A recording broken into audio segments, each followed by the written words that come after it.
ধামরাইয়ে নাদিয়া আক্তার নামে এক এসএসসি পরীক্ষার্থীকে নৃশংসভাবে কুপিয়ে হত্যা করা হয়েছে।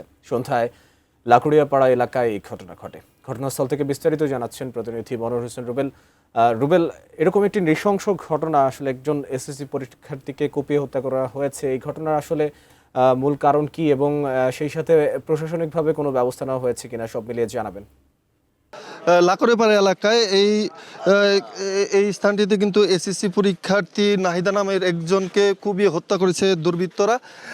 আমরা এই খবরটি পেয়ে কিন্তু ঘটনাস্থলে এসেছি। এই ঘটনা পরিদর্শন করেছেন ধামরাই থানার ওসি নাজমুল হুদা খান। আমি যদি একটু জানাতে চাই, বিকেলে কিন্তু তার নানি তাকে বাসায় রেখে কিন্তু তিনি নিহত যে নাহিদা পড়াশোনা করছিলেন, এমত অবস্থায় রেখে কিন্তু নানি দুধ আনতে বাইরে যান। পরে সন্ধ্যায় এসে কিন্তু নাহিদার রক্তাক্ত মরদেহ দেখতে পান।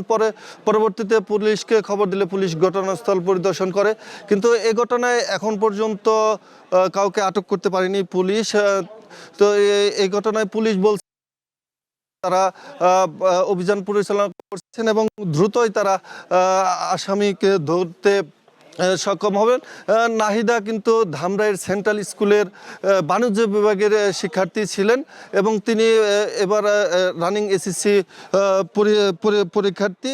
তো এই ঘটনায় ধামরাইয়ে একটি চাঞ্চল্যকর পরিবেশ বিরাজ করছে এবং মানুষ কিন্তু আতঙ্কিত অবস্থায় রয়েছে যে একজন শিক্ষার্থীকে এভাবে মর্মান্তিকভাবে দুর্বল ছিল। ধামরাই থেকে আমার কাছে সর্বশেষ।